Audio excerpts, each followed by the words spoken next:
Oh, it feels good, man. It feels good. The Premier League fixtures are out.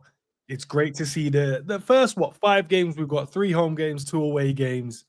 We'll chop that up. There's obviously news on Florian Wirtz as well. There's a bit of news on Kerkez, and the rest of the fan base are cool today. To be fair, I've looked online. Everyone seems chilled. Everyone kind of is cool with what we've seen. You know who's crashing out though? Arsenal fans, because they've seen their first 6 games and they're crashing out because they got Liverpool, Newcastle, and I think United is within that as well. That is unreal for your first 6 games. If they can come out of that unscathed, then great for them. But overall, we should be coming out of ours nice and easy, man. But Cav, big up to you, man. I love the background. I haven't got that background no more. I don't know where it is.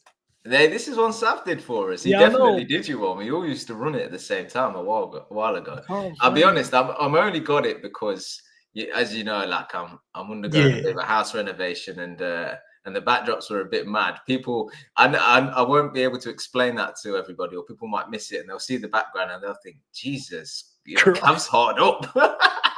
He's living in a crack house. Hey, someone donate.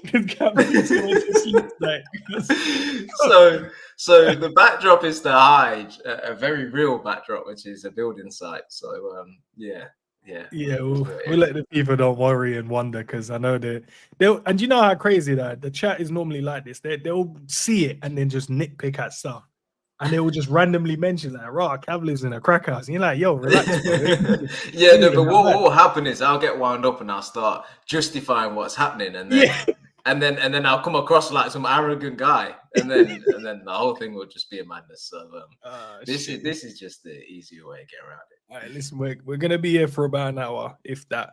And then I've got a couple of questions at the end for you, Cav, man. You know what I mean? I'm gonna treat you like a celebrity today. You said you don't get invited to the 12 o'clock show, so today I'm gonna treat you as if you're a celebrity, bro. So big up to the chat first and foremost, man. Where do you want to start? Because we can start with the Premier League stuff. I know you was in the chat earlier. You heard what we was kind of speaking about, but do you want to start there? Yeah, let's start there. Yeah, hey, good to see Zabiri back as well, man. No, he messaged me early because I said that. Do you know what? Once I send it, I schedule it. Obviously, he's popped up on his phone, and he's like, "Oh, he's up." I said, "Bro, what time is that for you?" He's just like, "Yeah, he's on it. He wants to jump in." So I was like, "Okay, cool, fair enough." Obviously, we got the newly promoted teams within there as well, which is interesting because I don't know if you heard what I was talking about. I think Zabiri asked the question like, "What team, outside of our own team, am I looking forward to kind of seeing?" And Sunderland was like my pick in it because I like the player that they have there, Chris Riggs, or Rigg, I should say. Yeah. And I think, I would love to see what he does in the Premier League if he gets the minutes, because when they come up to the Premier League, they start just buying players and then forgetting about the guys that helped them get to where they got. But before we get into our fixtures, what team? I'll ask you the same question. What team are you thinking, or what team would you like to kind of keep an eye on, close eye, see what they're about? I'll be honest with you. I don't have a whole lot of interest in anybody but Liverpool. So I don't know. I mean, there's still a lot of the transfer window to go. I'll have to sort of reassess when the season starts. I'm obviously keen to see how the newly promoted sides do. I think last season the teams that went down were the same teams that come up.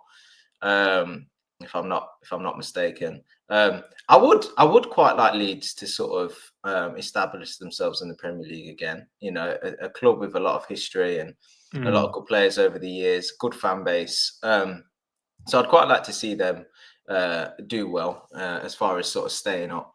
I'm with you. I like Sunderland. We've got some history with Sunderland, not some of it not so good, but it's with the potential juggernaut that's sort of lying in wait in Newcastle and their financial power. It would be nice if they could have a club in the same city just kind of rivaling them to create that derby again. Derby, yes, that's true. Yeah, because we all like derbies, whichever they are, the London derbies, Manchester derby, Liverpool, Everton, but then we're going to have Sunderland, Newcastle back, which is good. So yeah, I'd like for them to do well, and I'm intrigued to see how they get on. I just don't want it to be a case of they've not got enough and it's straight back down and they get next to no points. It's a bit boring, to be honest with you. You'd like for them to have more about them and do something.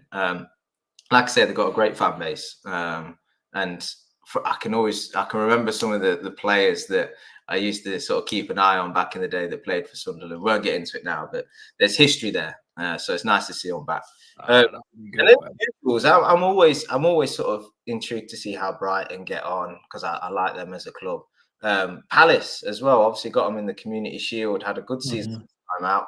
See what their squad shapes up like on the start of the season, whether the likes of Eze and stuff move on, whether Mateta can still sort of sustain the form he finished the season with, and things like that. Again, I'd like the likes of Palace to obviously not do well against us, obviously Shield and early on in the season, but for the rest of the league and stuff, it's good that these teams 100% compete. So I'd liken them to have a similar season to last time out. So all right, now fair. Big up to the chat though. So Honesty's in the building. Scottish Bear, big up. AR CJ. Don't know wait. First time I swear I've seen CJ. Big up to Harrison in the building as well. Bruno, James as well in the cut, man. Let's get to it then, man. This was the week 1, so all the teams that are playing. Obviously, we kick off the season, which I'm looking forward to. Actually, to be fair.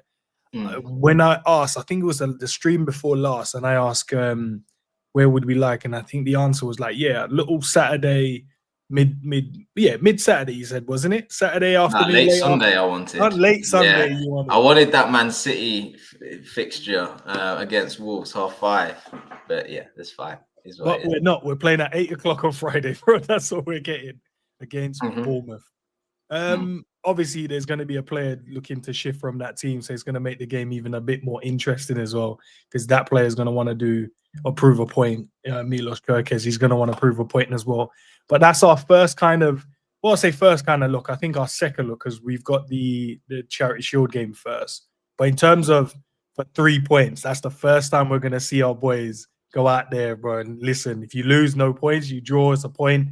If you win, we collect all 3 and we're top of the table until the rest of the teams play for at least 24 hours. What was your first initial thought when you saw the draw and we got Bournemouth? I was just pleased we got a home tie, first and foremost. I just want us to start the season off at Anfield. Friday night, it's fine. You know, at least we get our fixture done early and then we can go on and enjoy our weekend. And then you play against a side that had a brilliant season by their own sort of standards last time out, but they're a side that we should beat. You know, we'll take Kerkez off of them. Huijsen's moved on. I know they've still got Semenyo and other good players there, but you'd think that the 2 boys that have moved on already would be a bit of an impact on their season. So they're only going to be weaker, in my opinion, than they were last season. They'll still cause a threat, but we should go and win that. And look, if you can get 3 points comfortably on a Friday night, and then we'll just be able to see what everybody else is looking like for that first game, and look at some new players, knowing full well that you've already got your 3 points in the bag. It's a nice place to be.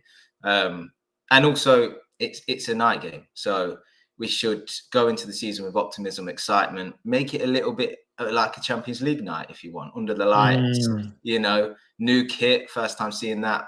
Well, it won't be the first time, sorry, we'll see it in the preseason, but, you know, new kit, a few new players under the lights at Anfield against a side that we should beat to set us on our way to retain the title.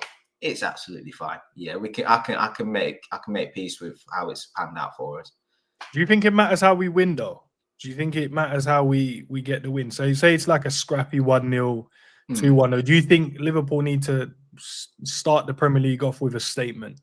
And statement, I mean like 5, 6, like letting the Premier League know we're here to do big things this season? Or do you think, nah, let's just just 3 points?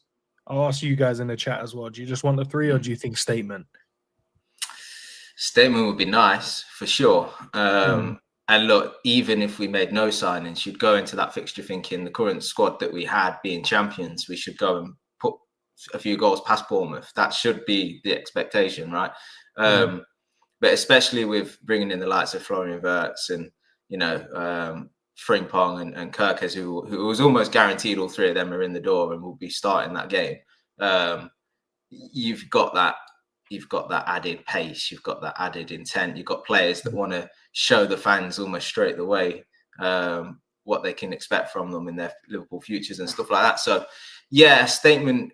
I think it'd be fair to say, ask for, but also it is the first game. You know, yes, we'd have had a pre-season. I was looking at some of the fixtures that we've already got in the pre-season.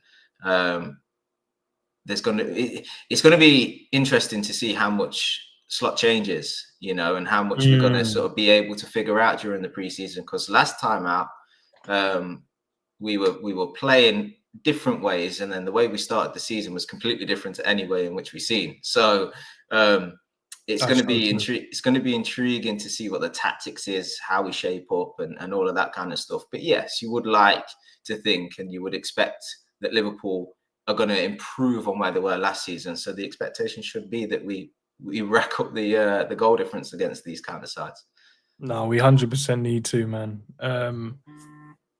Let's move on to this one. So these are obviously the first 4 games, right? So we just spoke about Bournemouth. Then we're away to Newcastle. Obviously, we potentially could be stealing one of their players as well. So that could be a very. I don't think I've ever witnessed someone put it in the atmosphere so much. It feels like you have to say it every other breath just to make it happen. Yeah. It's gonna happen. I keep telling you, I've been manifesting it, and it's coming, bro. It's gonna work.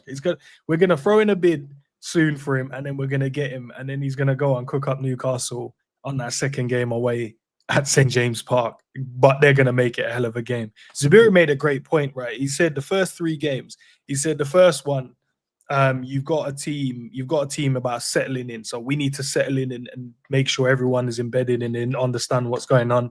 The Newcastle game is where they're going to try and rough us up in that game. And then the Arsenal game is going to be a tactical battle. I don't know if you share the same sentiment with what he said, but it did make sense, to be fair. Yeah, no, it makes great sense. He is right. We always talk about the first month of the season as still being that sort of bedding in period for new players, tactics and things like that. But we can't really afford that as such, because we've got 2 big ties already in there against certainly top 4 challengers next season. Yeah.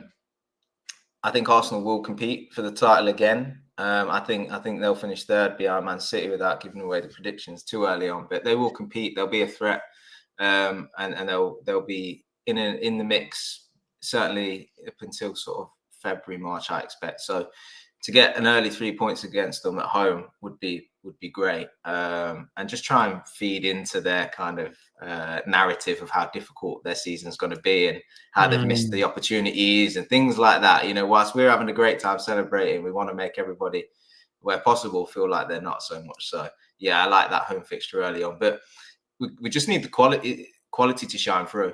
That's the thing. You know, we may not see rhythm in these games. It might be a bit distorted in terms of the link up and things like that. Yes, of course, there's going to be moments where players still look like they are finding their feet, but we're going to need the individual quality to still come to the forefront to allow us to get the points out of these games, which, to be honest with you, you're thinking about Florian Wirtz and how he might settle, and you kind of hope that, okay, you're probably going to start all 3 of them fixtures. You're still going to be finding your feet, but you've still got quality. So we're going to need to see that, even if it's just in moments. We're going to need to see that. But we've still got the likes of Salah that's going to be there and be a threat. We've still got Virgil at the back that's going to shore things up. So I still expect us, even though we're finding our feet in the season, to have enough to go and win these games. And look, if we do, that right there, if you take 9 points out of 9 the first 3 games of your season, I think that really is a statement of intent for Liverpool. I think the rivals, I'm not quite sure how they assess us at the minute, but they're probably thinking we're going to challenge for the title, expecting Man City to come back. They probably see it as a 2 or 3 horse race on a level playing field. But you take 9 points from 9, that might suddenly change. It might be, okay, Liverpool are favourites. Yeah, Liverpool. But to be fair, we did start off last season really well. And then they still didn't kind of give us our flowers then. They were just like, they still said, even when we was top, it's like, Man City is still the favourites. So it's like, but we're like, 9 or 10 points ahead of them Yeah. at this point. But they're like, nah, Man City will come back. And I was just like, okay, fair enough if that's what you guys think. But and I think the signing of Florian Wirtz might change that though. Because I think the reason that rival fans don't want to ever give us the sort of credit or acknowledge that we are going to go on and win this title early on is because they dislike the way that we're doing it, because we're doing it in the right way. I mean, last summer we signed one player that didn't even join us, and we signed Chiesa, right? Yeah. It shouldn't have been the case that Liverpool were as good as they were, and it shouldn't have been the case that Liverpool could accumulate the points and were early on favourites, because it makes everybody else look bad, and the way they're running their teams look bad, and the way that the signings that they just made look bad, because you're still behind a team that's doing very little in that respect. So they're never going to get them plaudits. But now we've signed Florian Wirtz for big money. And we are current champions. I think we win them early games. It's going to be like, okay, yeah, well, we expect you to now. You know, we expect you to be at the top of the table. We expect you to be winning games. We expect you to go on and win it from this point on, because that is now the level that you've put yourself at, because you've won the title and you're spending big money. So I think it may be different this time out. But look, it don't really matter at the end of the day. I just want us to focus on our team, not what the rivals think. No, listen, beating Arsenal is imperative. Their fans are obnoxious. No, we need to beat them because we drew twice last season, so we have to beat them this season. I just need that win to let them know, like, yo, it's not a joke, especially the Anfield one. Like, we need to make sure we dish down. And we got a nice little away trip to Burnley. It's not at night, so probably it might just rain on that day. You know it's going to rain. The weather is going to be awful. But the Bournemouth game, I'd say, when you mention Florian Wirtz, I think, right, just settling in. I think you'll see a bit of magic from him, obviously being at Anfield, so he's going to have the crowd behind him. I'm hoping to see what he does in the Newcastle game. I think that's the game I'm kind of putting a pin in to see, okay, how do you perform in these type of games? The Arsenal one, I think he will do well in, because the game is going to be a lot around the tactical side of the game. So I think he'll do really, really well in that one. But the Newcastle one, where they are tactical, don't get me wrong, but they are more aggressive. So I want to see how he copes within those type of games when he's probably not even going to get a second on the ball, really. So he's going to have to find those spaces for him to really operate in, to cause them problems. It's a great point, because the first 3 games of the season and all 3 fixtures are going to be so different. Bournemouth at home, most likely to sit behind the ball. It's up to Liverpool to break them down. Our eyes are going to turn to Florian to do that, you know. Newcastle, big pitch, great atmosphere. Who knows how they're going to set up against us, because they did us over last season. They did a low block thing against us in the fixture leading up to the cup final, and then they went full press and just completely caught us off guard with their tactics, and they planned it all. So fair play to Eddie Howe for doing that. And then you've got Arsenal at home again, which is going to be a game that's going to be end-to-end at times, but also we're going to dominate the ball for periods of time, and they're going to dominate the ball for periods of time. So 3 fixtures already for the new boys coming in that are going to look so different for them, and they're just going to have to adjust, acclimatize, and find the pockets, find the space, know when to press, know when to drop off very quickly, and they might get it right against Bournemouth, but then it's got to be completely different against Newcastle, and then it's going to be completely different against Arsenal. So yeah, it's an early education. Especially for Florian, welcome to the Premier League. This is what it's about, So, and then I know there's going to be a lot of eyes on him to perform in those games as well, especially because they've probably done it on purpose. It's gone like, let Liverpool start the season. Let's put put the big money guy on the stage where no other game is going on that day. It's just Liverpool. Go and show us what you're about, then, big man. Let's see if you're worth this 100 million. I feel like they just knew what they were doing in that sense as well. Obviously, we got Everton as well within our first 5 games. I'll come back. That'll be at that'll be at the new stadium, will it? That would be at the new stadium, but that one's a home game for us. Yeah, at home. Okay, yeah. So we're at home, and then obviously we play them away. But yeah, they will be starting off the season in their new stadium. But this is they said the top 5 games, but I think it's obviously the teams that finished in the top 5. So it tells you the dates. So when we got Arsenal both games, we got both games against City, Chelsea, and Newcastle. So 1 second, bro. you know, I was looking at the fixtures. One thing I noticed as well, early on in the season, we play a couple of tough fixtures back to back. So we have Newcastle followed by Arsenal, which we just discussed.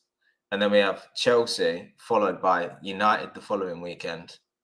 And then we had Villa followed by City. Now, I don't know what chat think of Villa, but I think they'll lose a few players, but they'll still be strong next season. So we've got fixtures where we've got to perform back to back against these top sides, and you'd liken to have it so that you play a big team and then you play a team further down the table the following week, and then interchange so you can rotate the squad and be able to plan for that a little bit more. But just the way it's panned out, we've got them back to back games. But Slot and the staff already are going to be looking at these fixtures and trying to predict and trying to map out how they're going to use the squad to sort of cope with these fixtures and when they fall, and that will probably play some part into planning the recruitment and things like that as well. So that's why I like these fixtures coming out now, because it allows our coaches, it allows our management team to look at not all of the season ahead, because obviously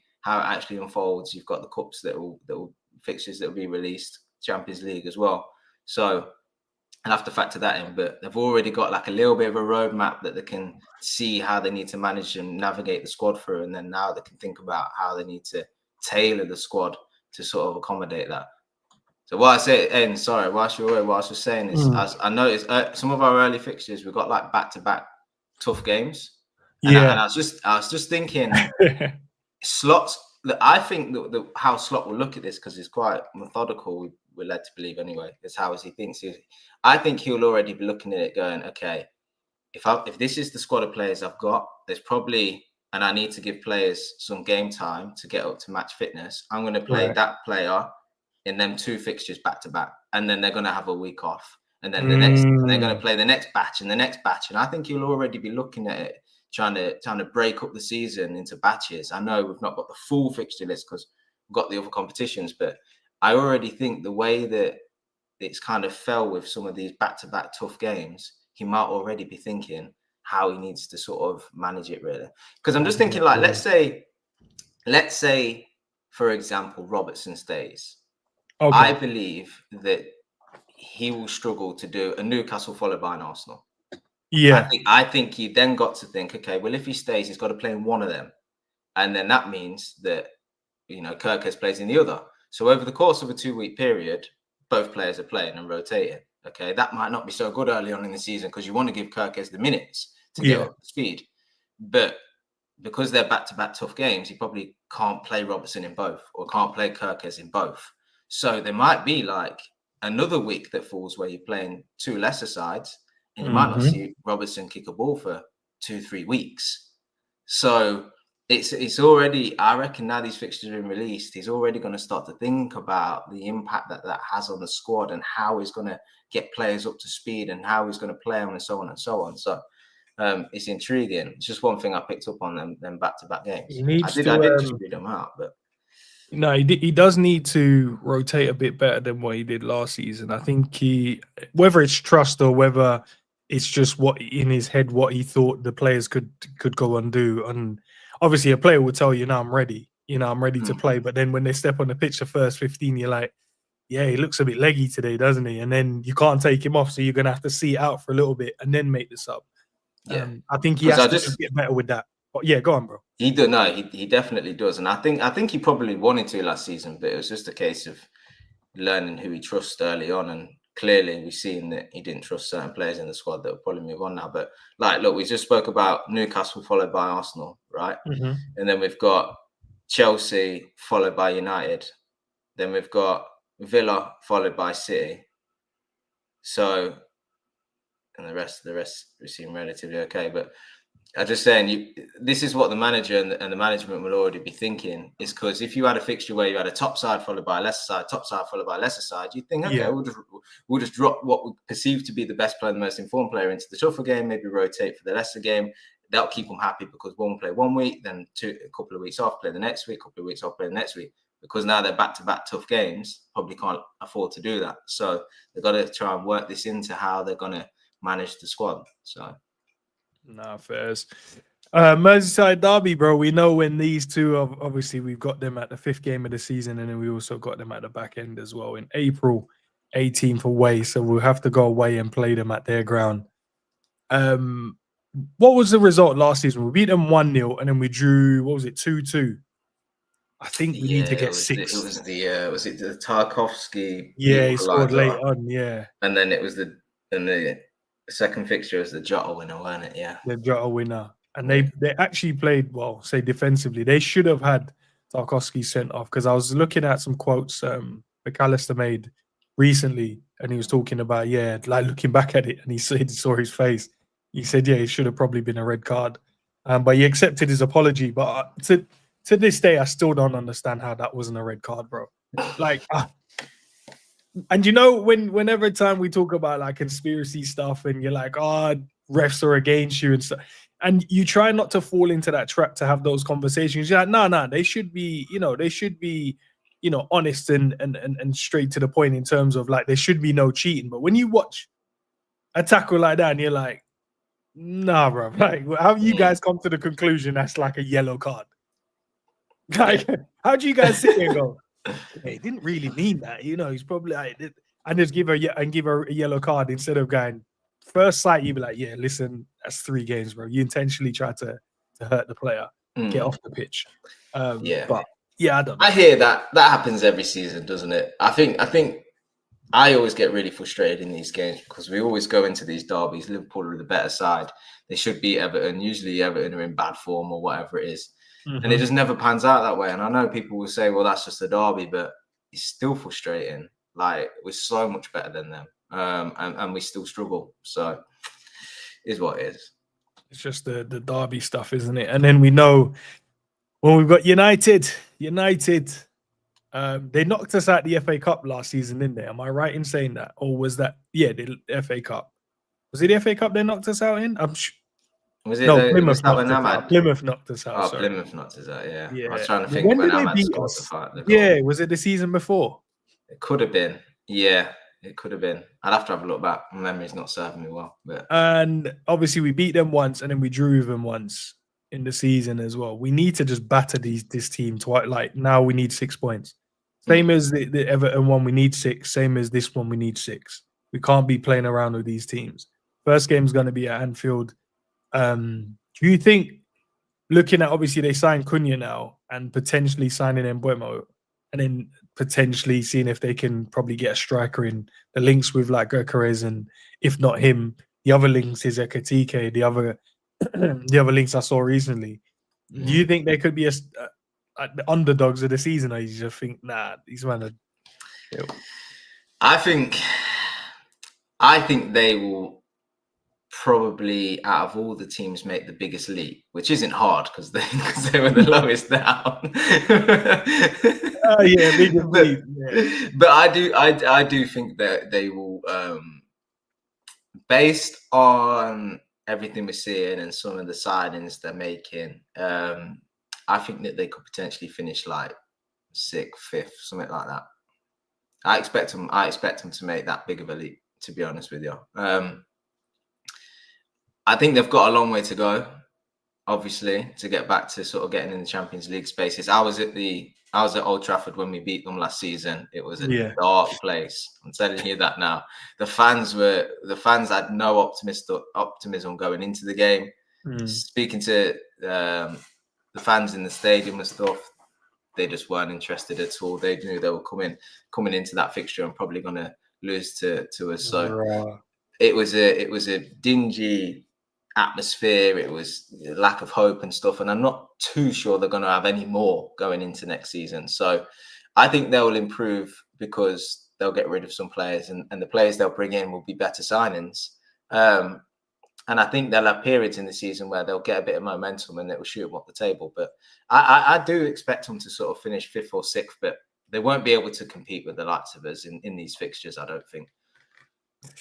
Yeah, and that's what we say. And then when we play them, then it's a different kind of story. But yeah, those are literally all of our fixtures who we've got coming up across the season. the home games and the away games. You spoke about the batch of the top teams, and we've got them back to back. So you got the Chelsea United one there, the Newcastle Arsenal one there. And would you class Villa and City? Yeah, I mean, I consider Villa a real tough fixture. I consider it one of the toughest games of the season, to be honest with you. And then you've got the Newcastle City one there. And then you've got near the end of the season, that back end, the 3 games there, that bulk of games. Well, even like even if you throw Everton in there, Palace in there, Villa in there, so that lot, we actually have a tough running at the end, which should mean that we shouldn't take our foot off the gas then. That won't allow us to take our foot off the gas. So we've got Everton, Palace, Man United, Chelsea, Villa. And then we end up with a home game against Brentford at the end. But yeah, nah. I don't know. We could even win the title before we get to that United game. You think so? Then them last 4 fixtures are just. Okay. I mean, why? I mean, why not? You know, we did it last season. I do think Man City will Rodri coming back and some of the players they've signed and stuff, they're obviously going to improve again. But but why not? You know, what information do we have that's telling us we ain't going to do the same as what we did last year? Hey, listen, I'm not trying to. But you do know, okay, if you want an early prediction, we win it before United, but then we do what we did last season. We just lose to United, lose to Chelsea, lose to Villa, draw against Brentford. We'll just be chilling again. All right. And then all the rival fans will be like, yeah, but we beat you in the head-to-head. And then we're just going to have the same. Bro, I don't care, bro. I won the title, innit? Let's talk about this man, right? Because this is going to be a big season for him. With a big price tag coming into the team, there's going to be high expectations for him to deliver, especially now we've seen the fixtures as well. We are going to be playing the first game.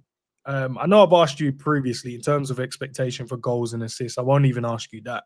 Like, what does he have to do to kind of warrant the price tag? I know we don't really care about the price tag as such, and I think that's more for rivals to have that discussion. When players don't do well, they're like, oh, well, look, you pay this and he's delivered this. But what is the actual expectation? What does he have to deliver? Whether that's, you're adding numbers to it, whether that's just performances, whether that's big games, whatever it is, what does he need to do to really show us like, yo, I'm the guy? Do you know what? I think in terms of performance-wise, anybody that's coming in as a 10 for Liverpool is joining at a great moment because we've got loads of quality, right? Well, Liverpool as a whole is in a great moment, and we spoke about that yesterday or the day before.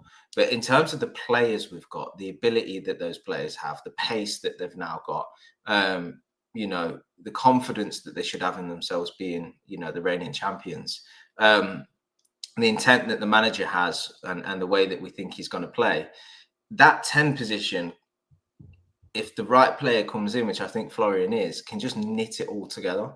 So I think if he can play the position well in terms of finding the pockets to drop into so he can get the ball, get the ball, turn a player, drive into space. If he can be that link man, all over the pitch as a 10, then I think that instantly makes it better. I think it makes us play with a quicker tempo. I think it makes us more dynamic. I think it frees up more space, which is then opportunities for the forwards.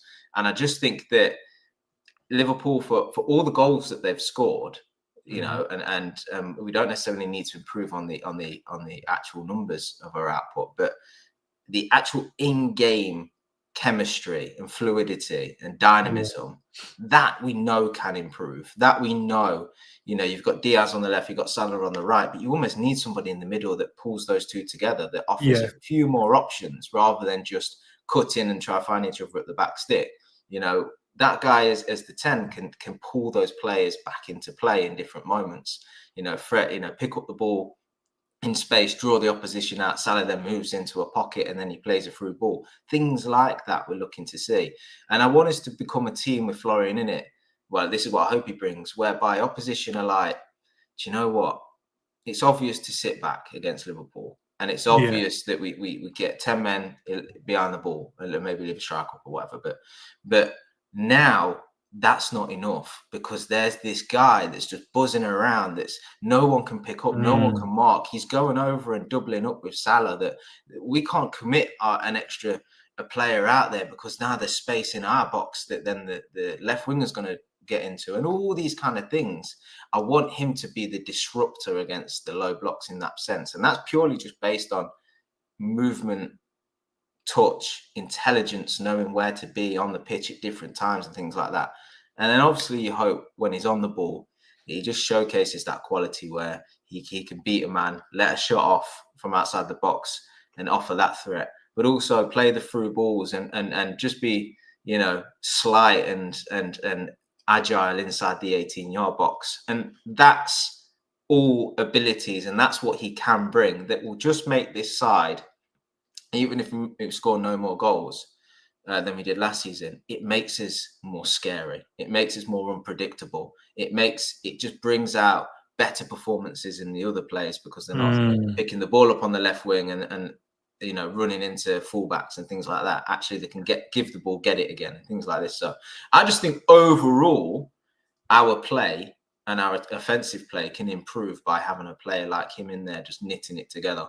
And then in terms of output, my base level would sort of be, if he could get 10 goals and 10 assists, and all the other guys have the same output as they did last season, then he's had a good time in his first year. Do you know what? And big up to the guys in the chat, man. Make sure we're liking the video, guys. I was just like, while you was talking, I was just picturing like him doing some crazy stuff in games, like just cutting inside Tommy to go and like he's gonna get a shot off and then just do like a clever reverse pass and those type of goals. We haven't seen those goals in a while, where we had glimpses of it this season when we've seen our team play really, really well. And you're like, raw, the guys look so fluid. They look like they're in sync right now. They look like they understand what each and every one of the players want to do. But then we've seen in the season gone as well, where they just look like they're not like teammates as well. You're like, come on, bro. Yeah. And what I'm looking forward for him to do, similar to what when KDB came in, because I remember there was like a lot of skepticism, because obviously he was at Chelsea and then he left and then he went away and then he you know, worked on his craft, come back. When he came back to the Premier League, it was just certain like passes he was giving, like just clever passes that a lot of midfielders weren't doing in the Premier League. Like they just weren't doing it. So that's why KDB just stuck out like a sore thumb. He'll make that pass when people are just watching it going, I should dribble more. He's like, no, I'll just play it. Why do I need to dribble? I can just pass the ball. And I feel like he will do that for us. I feel like and I said this before, I feel like he will unlock other players in the team. I know like some people just go, nah, you know, I said, he is that good. He will demand so much from the other players. They're going to want to up their game just because they're like, well, I can't have this guy coming and taking all the limelight. So I'm going to have to up my game now as well. And then, you know, was it you that made that point about Salah? Was Salah wanting to come and take the crown off of him too early? And it's like, I don't know. Yeah, exactly. Yeah, Salah's motivation should take another step up, because look, Liverpool have just signed £100 million plus player or going to, and he's going to want to come in and be the main guy. And that's not his mindset, is to be, you know, the second guy. He ain't the prince, he's the king. So he's going to want to make sure he's still that main guy. And we hope that turns out to be an incredible season, and not a selfish one. Because if it becomes selfish, it's a problem. But I don't see that happening. He's more of a creator now than the guy in the box. So I think that it's just going to bring an even better level out of Salah. Maybe not in terms of output, goals and assists, but just in terms of keeping in the game for longer, not having them 60 minutes off and then deciding you want to do something at the end. Now you've got somebody in the 10 that's feeding you the ball all the time, that's demanding you to move, that's giving it you and getting it back, that's making the runs that you know you can pick out, and all them things. I want to see a Salah involved in the game for 90 minutes, not just, you know, 15 minutes here, 20 minutes there. And I hope that's what Florian can bring out of him. But I like your not so comparison in terms of the actual footballer, but there's shades of KDB and what he brought to Man City and what he brought to the league that we could look at Florian and go, yeah, he could replicate some of that. you know, and shouldn't be too surprised for him to, like you say, thread them through balls and find the space and just stand out on the pitch as the player that clearly is a better footballer than everybody else, which at times that's what KDB did so often. You know, when he was out of his injuries and he'd come back, instantly you'd just be like, yeah, this guy's just so much better than everybody else, isn't it? You know, I remember when he come on, I think they were trying to get a goal against Newcastle, and he come on and he just played the game so simply, but there were just pockets that no one else was finding. He come on, found that pocket on the edge of the box and just slipped into the bottom net and just looked around like, why is no one else doing this? Yeah, why do you guys do this? It's easy. That's what I think Florian can bring. Yeah, so I'm not comparing him to Coutinho at all, because I know they're not the same player. But there was a period of time, like we said before, where we had the famous front four, and Coutinho was just the added element. He was the added bit of spice. He was the cherry on the icing on the cake, right? And I think that's what Florian can be for us. It can be, in simple terms, 4 good attacking players in the side as opposed to 3. And that's always going to be a better situation. And I just think when you've got 4 forwards or 4 attacking playmakers or whatever it is that are dynamic and creative and got enthusiasm and everything else that our 4 will, I think it's very, very difficult to defend. And I think that we're going to be a much more fluid side with Florian in it. And that's where I think we take the step up. Yeah, because then you're not heavily relying upon your fullbacks to be your main creators. You can actually now, and I know me and you missed it, like the actual overlaps where they just cut it back into the box for a simple tap in. And I've watched City do it. I say Arsenal, I don't think they do it now, to be fair, because Saka just cuts inside of Martinelli. But I'm just watching teams just score these simple ass goals, and I'm like, why are we making it so difficult for ourselves at times? Like, why we need to cut inside every 2 seconds? Just wait for the overlap. As soon as you see the overlap is on, hit him.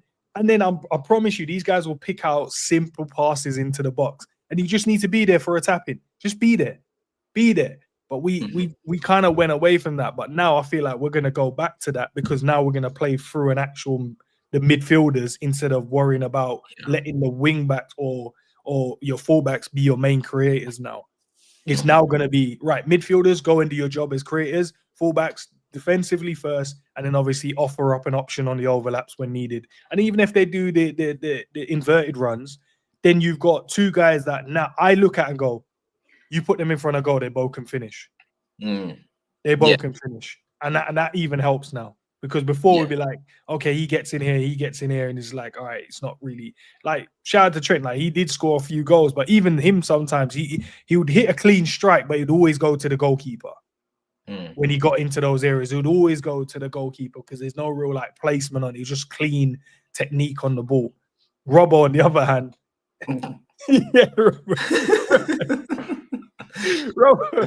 Robbo will get in there and he's like, on my days it's gonna be, and then it doesn't happen. But when we did need him to score a goal, he did score a goal, I guess, man. So I think the thing is, I think for so long, and it's a mental thing to say considering the amount of goals that we've scored, but I just think inside the 18-yard box, we were really lacking last season.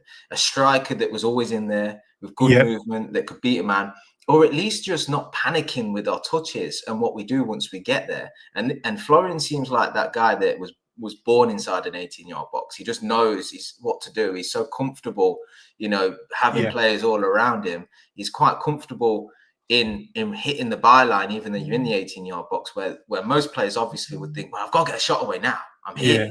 And he's like, no, I'll take a shot. I'll get a shot away on my 3rd touch. I'm a dribble past this player first and get to the byline, then slide it in the near post and stuff. So he's just so much more comfortable in the 18-yard box. And that, when you bear in mind how good we are out on the flanks, especially with Salah picking out the passes and stuff, left side not so much, but that player that owns the central area of the pitch and especially the 18-yard box that's just composed in there, I think just adds to what we're already, what's already a good attacking side. And that's what I'm really excited to see. Obviously, if we bring in a striker, that will have another impact as well. But the thing is, as well,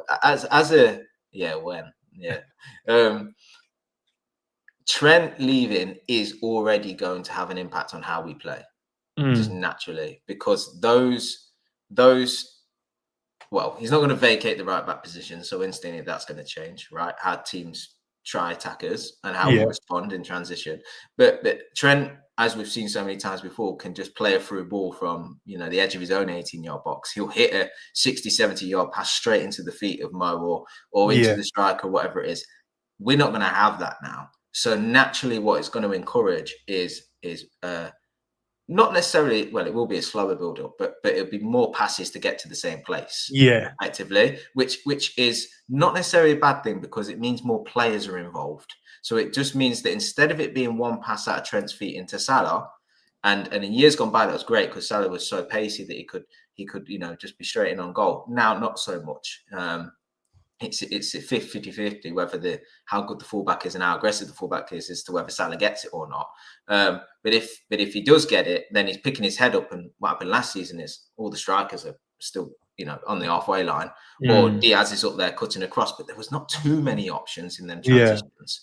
What's going to happen now is less of those moments and probably more of, well, Trent's not there to hit that raking pass. So in transition, when we win the ball back in our own half, it's going to be pass out to the wing, pass back into midfield, pass out to the wing. And you're going to see 3, 4, 5 passes to get to the 18-yard box as opposed to one, which, as long as you've got dynamic players that have got a good touch and awareness around them, then instantly you will have more control in what you're doing. Your back line can push up a bit. You got more time to push up and reset. And actually, as a team, you can play a lot simpler, but just a lot more effectively, you know. And look, whether that pans out to make us a better side or not remains to be seen. But I like the idea of the football being better in that respect.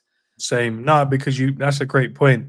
And yeah, that pass you used to just give Mo, and it would just be Mo versus the back line and one other player, Diaz, you know, busting a gut to try and get there to support. Now you're going to play in shorter spaces. Not only that, you're going to be able to drag players out more because they're going to have to go to the ball. They're not going to just stand there and allow you to just play those passes. They're going to have to go and close it down. And then that's where you're going to open them up. And that's where you're going to find the little gaps that we can play through. But yeah, we haven't done that enough. And when we were doing it at the start of the season, it looked good.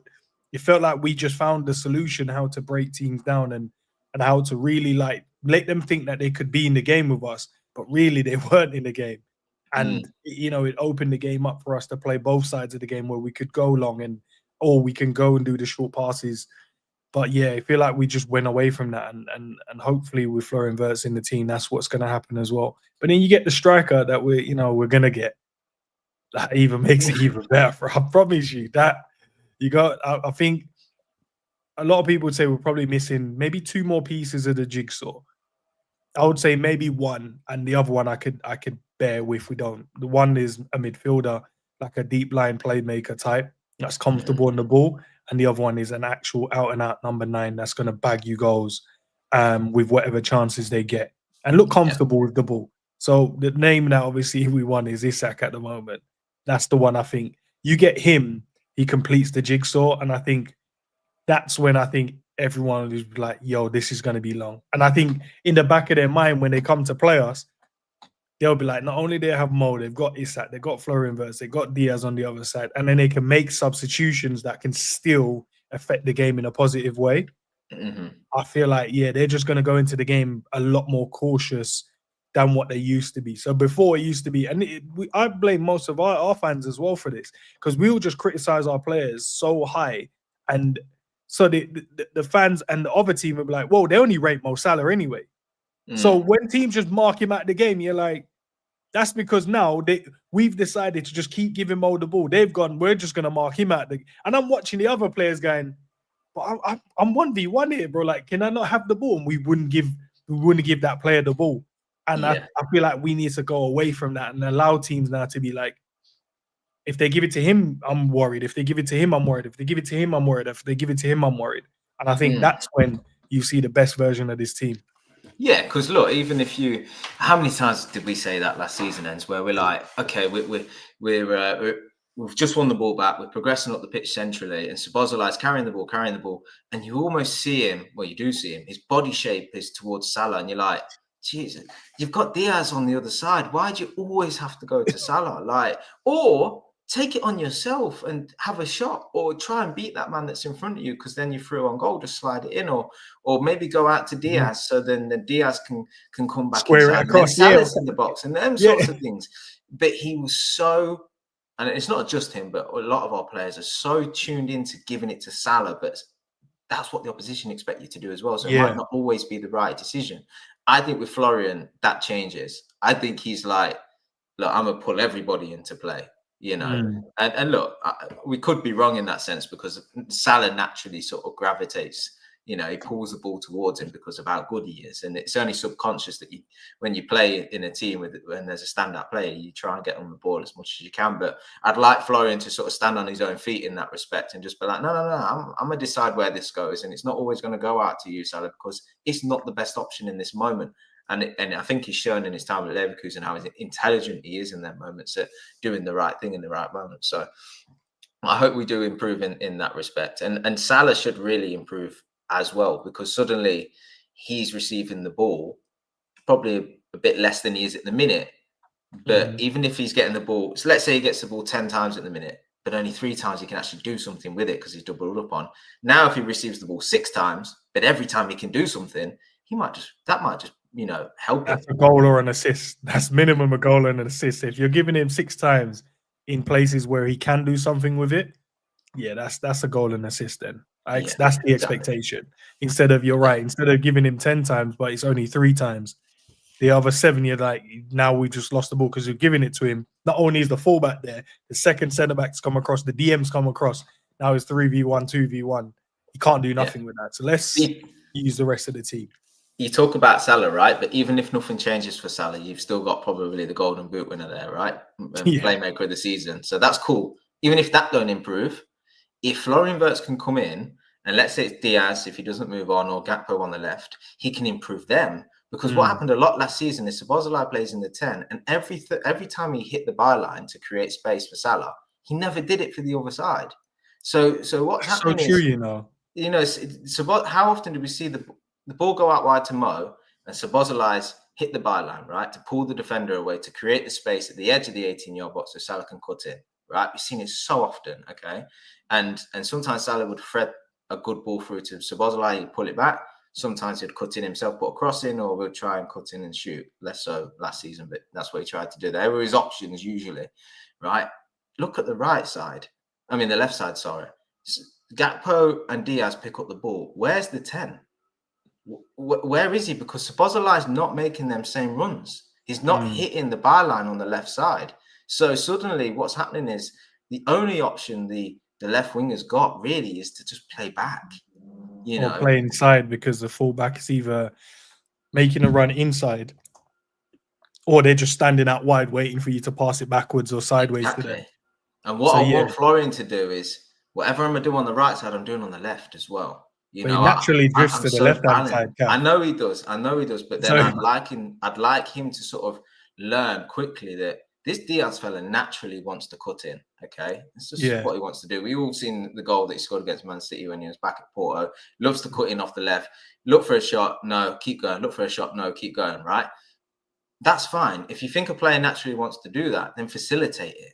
Do you know what I mean? Make the run to create the space, or sit off and offer a pass so he can use you as a wall to get around one of the men, you know. And that's where I don't believe our left wingers are particularly aided.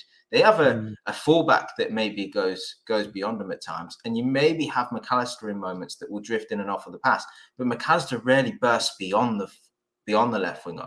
He rarely, you know, gets it and gives it back. He'll just go back to the right and give it back to Gravenberch, and it goes over to Salah, and it's just moving the ball, and it's not productive. It's not breaking any lines. I think Florian, or I'd like to think that, because he does like to drift on that left side, that actually he's going to aid that left winger to be able to do more and be more creative and get into better areas. And if he can do that, Salah will take care of himself. But if you can improve the left side while still getting, you know, doing more centrally yourself, instantly then you become a better side. Even if you score no more goals from it, the opposition's just going to think, well, I can't now double up on the right, and I can't now, you know, I've got to focus on the left side. I've got to drop in and get to this guy that's constantly shooting or threading through passes. there's only so many players the opposition can have behind the ball that can go everywhere. And they're the kind of spaces that I hope that Florian can sort of create and then, ultimately just destroy. And you know what I've always said as well, because every time I watch us, play, most of the time we congest the middle third of the pitch. Like we end up we have our wingers there, we have our fullbacks there, we have the striker there, and we have like 210 sitting outside. I'm just like, there's not, and you basically congested the box. So any shot you're trying to do now, there's too much bodies in the way. There's too many players. Their defenders are going to be there, and the defensive midfielder is going to be there. Plus, we've got 6 players congested in that area as well. We need to just hold that width, man. If the wingers are going to stay wide, or even if the wingers tuck in, fullback should be offering the overlap, which then will drag one of the fullbacks away, and then you get your wingers 1v1 with defenders, which then will free up the striker in the box. And I feel like we went away from that so much. Yeah. You could see that there was no room to get shots away within the box at times. But hopefully next season we should be having like a lot more clearer sights on target, like where you see them cutting or they've given the overlap and there's maybe like one defender in the way, maybe, or even if there's 2, not like 3 bodies, not someone on the goal line, not the goalkeeper. Do you know what I mean? There's just too many people trying to shoot through. So yeah, fingers crossed we can fix that. Big up to G in the chat as well, man. Big up to everyone in the chat. G said he's been away doing a lot of movement and stuff. So hopefully you're back soon, bro. So he said today.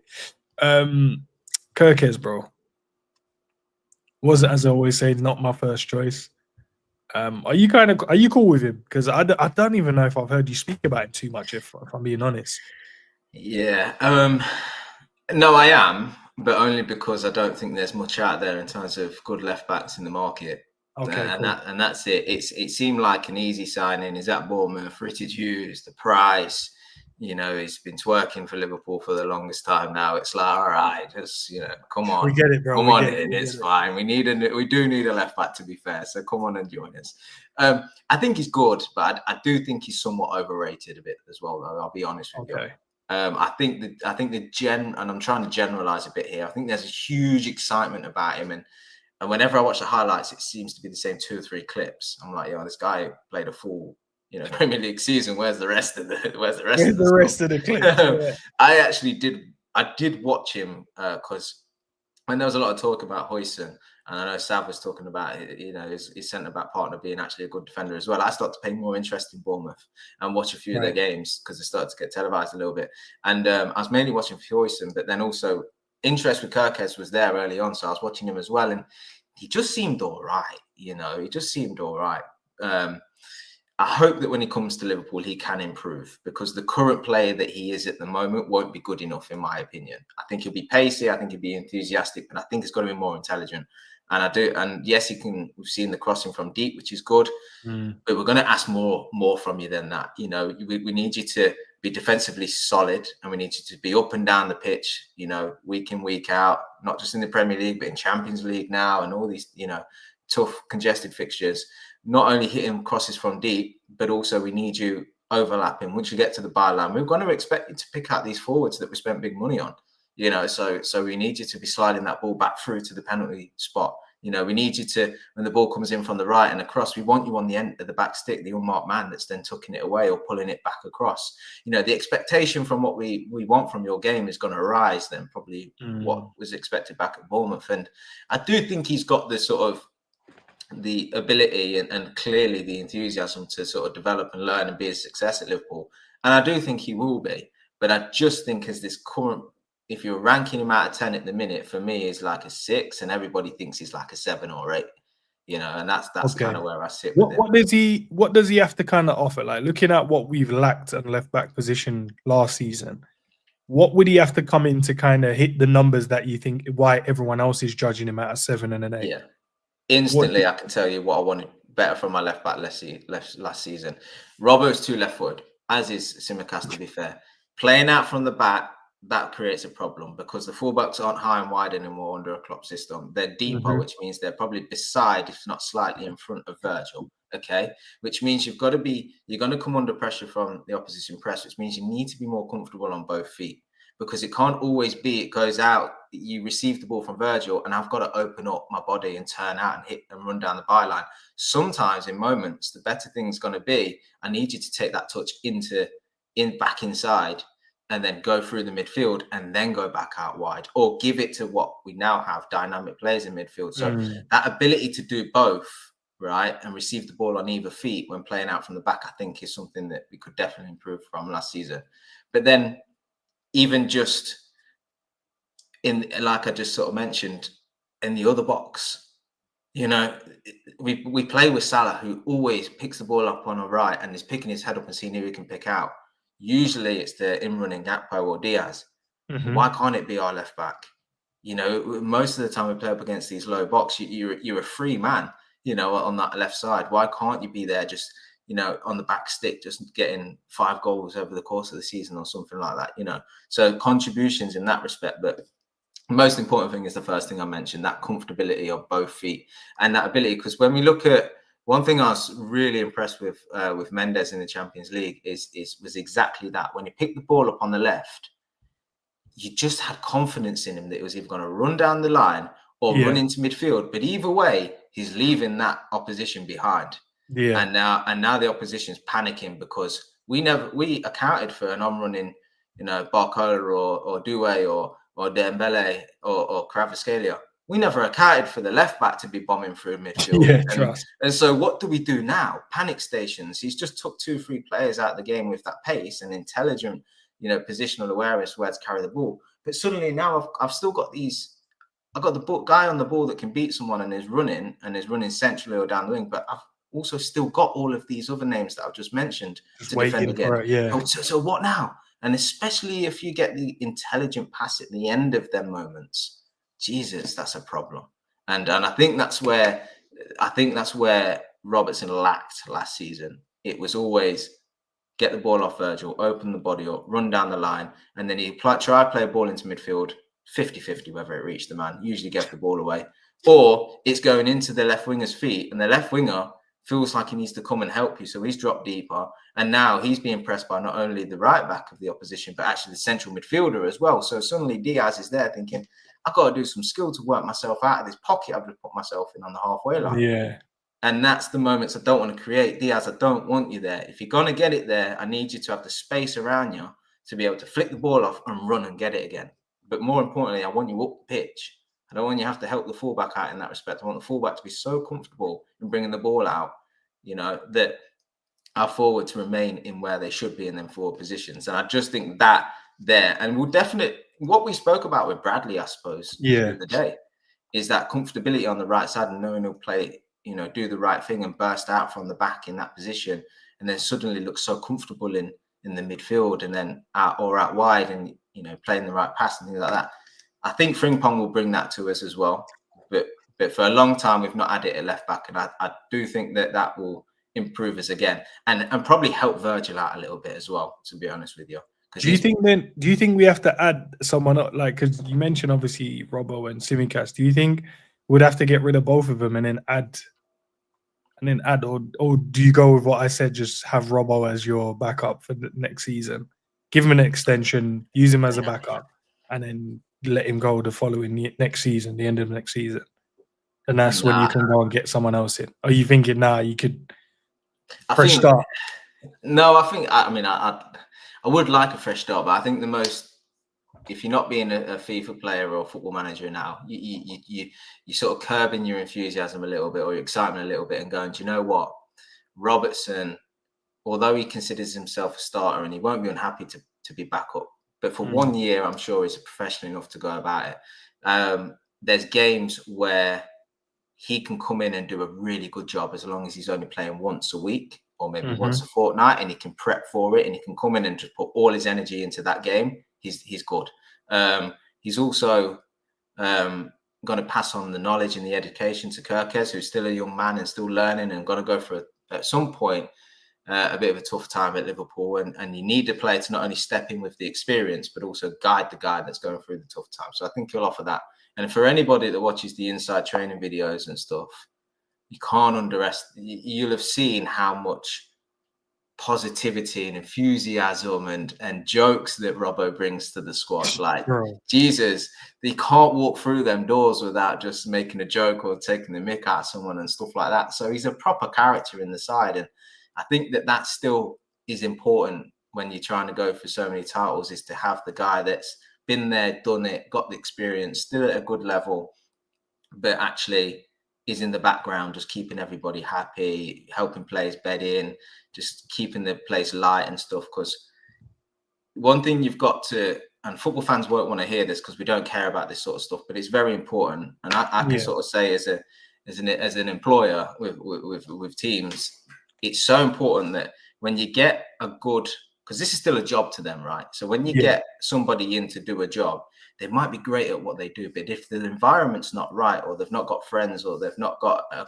environment they feel comfortable in, yeah, exactly. But they don't perform, right? They don't. And we all think, oh, they're footballers. They just like playing football. Who wouldn't enjoy training every day and then going home and have all that money and this and that? But actually, Kerkez, I know he's got Premier League experience, and Szoboszlai's there, but Kerkez, Frimpong, Wirtz, they come in already with some like sort of people they know. But you almost want that first few training sessions for Robbo to come in and just be like, yo, you're like sitting around the table eating your lunch and not really saying much. I'm gonna come in and break the ice with a joke or something like that. You know, come on, let's have a laugh. Let's get to know each other. Let's build some camaraderie, because that's what you need, especially in a league campaign.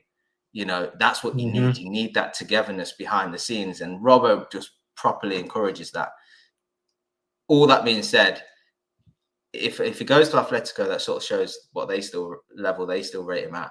But unless you're going to get a good fee for him, and I'm talking double digits, what's the point in losing everything that he brings because for little money? I don't see the point, to be honest with you. So I'm inclined to keep him for the year. Let him be that professional pro behind the scenes. Let him step in moments of the season and put in good performances. And gives Kerkez a year of bedding in, and then you can assess, okay, well, who do we need to get next summer to complement Kerkez? Or if Kerkez hasn't worked out, get somebody else in to improve on that, you know.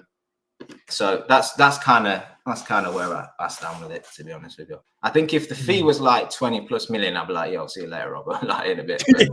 That's a good bit of change. That 50+ mil, you'd be like, yeah, come on, Robert. But we're talking like 3, 4, 5 million. It's like, for what he brings, there's no point. If you said the same about Tsimikas, I'd be like, don't bring any of that, so you can let him go. That's fine. But for 3 to 5 million, and what they're talking about, 6 million, you'd rather just keep that guy, keep that leader. And it's only a year with everything else that's going on. Just push it to next season. Do you think tactically we'll be ready to compete against the likes of Man City, Arsenal for next season? Who else did we get? Even Forest as well, man. They kind of, I don't know, Nuno showed us a bit levels as well.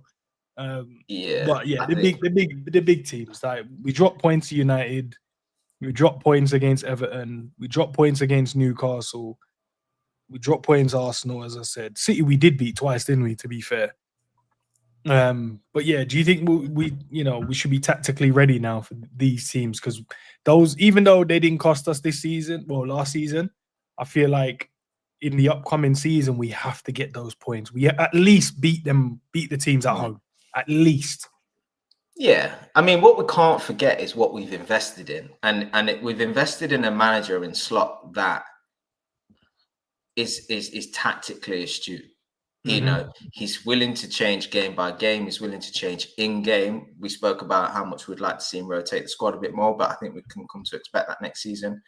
Yes, he's only been here a year, and what incredible year, and he's only contracted for another 2. But I do think he'll extend. Certainly, if he's smart, he will. But we should never pile on expectation too early. But I think after a year of seeing what he's about, getting to know him as a man, as a character, seeing the ruthlessness this transfer window, looking at how our club is ran and how smart we've been, I don't think that it'll be too much to sort of expect our tactical manager to showcase those tactics in them games and improve on what we did last season. You know, I think that's completely fair. I think he now has got the players that he wanted. You know, he's now knows what the fixtures are. He can start planning. He can start getting the squad back together. He's got a pre-season with them again. He's got a year of education about what these players that are going to stay can offer. Why, and his thing isn't what Klopp's was, which is let's not underplay the tactics that Klopp has. They were still good, but it was more about motivation, enthusiasm, high pressing, energy, all of this.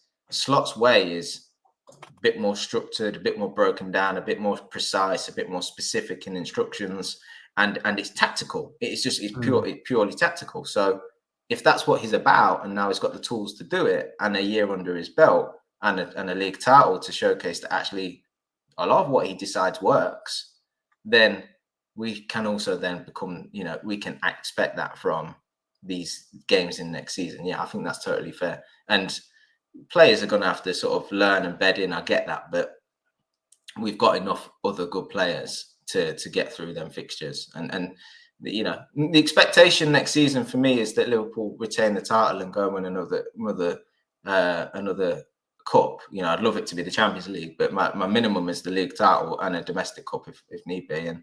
And part of that is because of how much confidence I have in Slot. But with my confidence comes my expectation. And so I'm expecting you to manage all of this, be tactically as astute as you were last season, if not better, and then still get these points against these sides. Guys in the chat, man, if you want to throw some questions in before I get Cav to answer the quick fire quiz.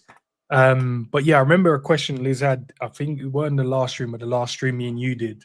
And she said, what would be your 11? Because I remember you talking about the players, right? So I'm going to ask you, what is your starting 11 first game against Bournemouth, Friday night, under the lights at Anfield? Everyone fit, everyone ready to go. Yeah. Current squad? Current squad, bro. Who's starting? Okay. With the signings, by the way. So I'll leave this act just out for now, but we know Kerkez will be here. We know Florian Wirtz is going to be here by then. So you can add those two. Okay. So, and I'll explain the bit at the end. Alisson,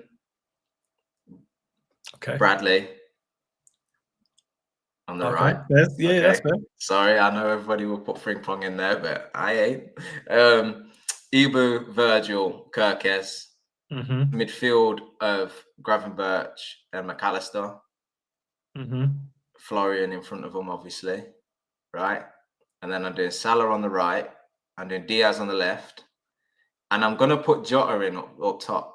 Okay? The bit I was going to explain is that I'm putting Jota in at the top. And if he don't perform in the first few games, I'd sell him in the same window. And I'd hit the button on the panic buy for the striker if we ain't got one in before then. Because I think I'm not even contemplating Nunes. I'm not even bothering with that, right? So who am I left with? Okay, Jota. Right. Jota, the transfer window is still open for a period of these games. You've got a pre-season, show something. You've got the cup final, show something. You've got the first few games, show something. If you're not, I've got too much evidence to say this ain't going to work out. You need to move on. And then we just hit the panic buy and we get whoever the striker is that's left available in, and we just run with that. That's the question then. Does Cav think we need a new striker? And if so, who? I do think we need a new striker. Yeah. I do think we need a new striker. Yeah. Who? see, I must admit, Enz, and this is going to be an unpopular opinion, but there's just something niggling in me in the back of my mind. Why with Isak?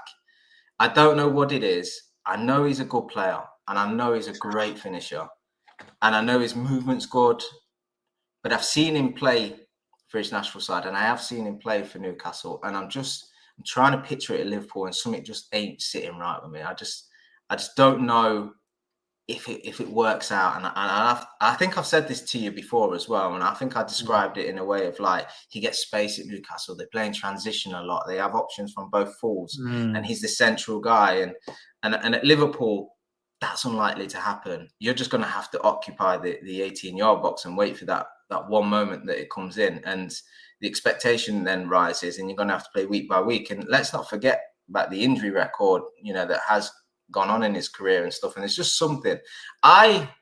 Although having not watched loads of him, I do like Kerkez, right? But now I'm seeing the teams he's linked with. I'm like, am I missing something? Is he actually not that good then? Because like there's talk of him going United, and I'm like, is that the level he's actually at? Because I watched a few of the games, and I watched some of the finishes and the touches and the turns and the swivel and hitting it and all these kind of things, and the the physical dominance he's got, and I'm thinking, yeah, I think he looks like a top The striker. I've got, obviously, you know, I'm from Leicester, right? Don't confine with people, but I got mates that live in Coventry, and they were telling me about this guy when he was there. They were like, honestly, he'll be at you boys in years to come. I swear he'll be at top club. Do you know the They problem loved him. they've the problem they have at the moment is they told him that there's a buyout clause, right? Or they will accept this, but now they've gone against it and they want more because they've now seen like random strikers in the world, like Ekatika, they're like 100 mil, Shesko, 100 mil. They're like, yeah, we know you're one of the best strikers out there. We ain't trying to lose you for like some chump change. So now he's in a argument back and forth with the owners, sport directors and stuff. So that's probably why he hasn't moved because teams are like, oh, so what is it 60 something then, or is it not? Or like they're looking for way more than that. So I think that's the issue at the moment. He kind of got a handshake agreement with the owners or whatever, saying, look, you'll go for this in it, and they've gone back on it. So he's kind of like vexed about that. So that's probably why he hasn't moved yet, I think.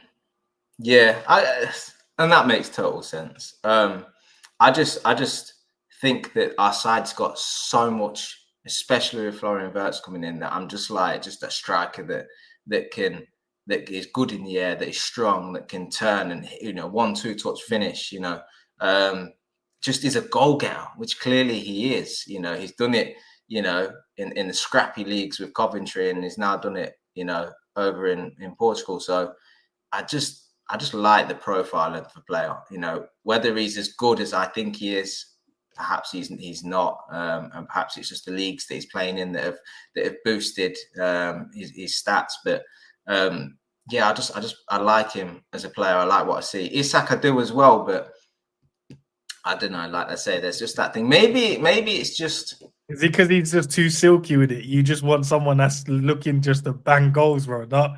I don't need you to do the little flick around the corners and stuff like that. I just need you, when the ball comes into you, big man, to slot that in the back of the net. Can we just get that what it is? Or I think it's partly because I know that Liverpool a lot of the time are going to come up against the low block, and so the striker's going to have 2 centre backs on him.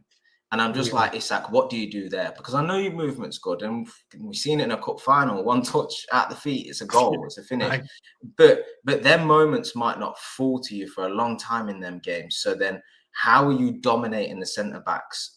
You know, are you backing into them? Are you moving off the back of them? Are you drifting out wide? You've got to do something else to free yourself up in that box. Now, I hope that Liverpool are so good that our striker just needs to tap them in because everybody else is doing that work.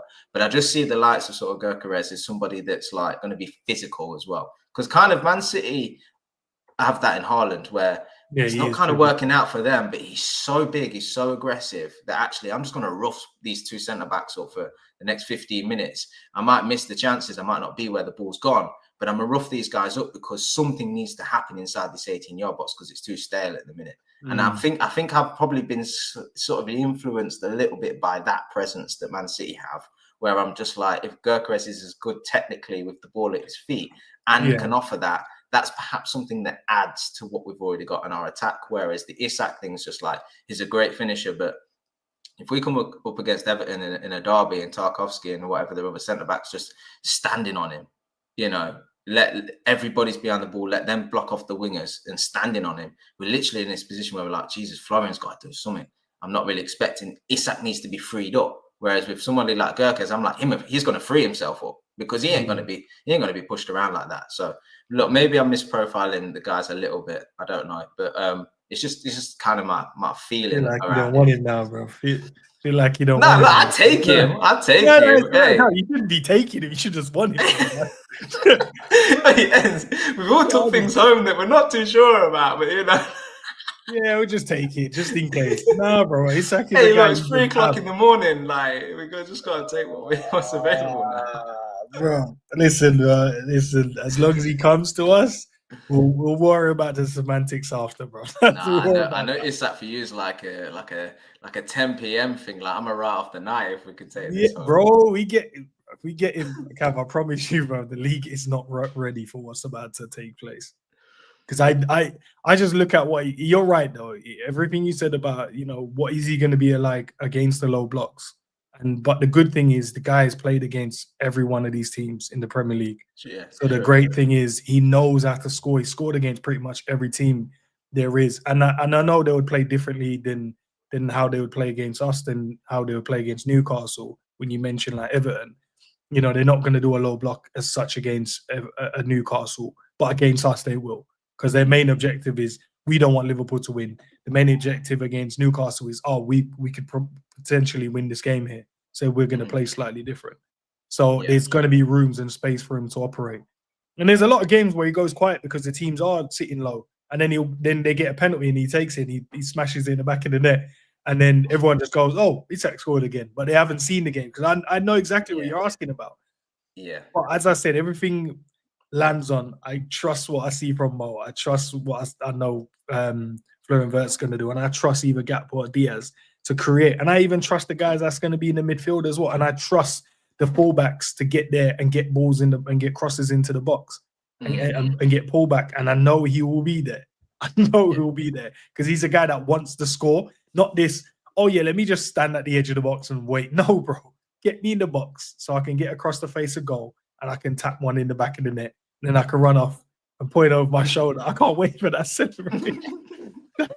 I get it. I get it. You know what we're doing here is we've watched Liverpool last season and years gone by, and we're trying to, with the likes of Florian and the fullbacks, we can instantly see what spaces they vacate and what their attributes bring to the side, and you can picture the patterns of play, and you can picture how we might break teams down, and you can almost visualize the moments that if you took from last season and put these additional players in, how it improves their moments. Whereas the striker, I'm looking at it thinking, what do they need to be to add to what we've got? And I just keep landing on somebody that is an all-rounder, but also has that aggression, has that height, and doesn't necessarily need to be the slightest of players or whatnot, because we've kind of got that in and around kind of thing. But yeah, I'm just, look, I to go back to the point, I do think we need a striker. I don't have any confidence in Nunes now. I really want him to be a success, and I think he just needs to move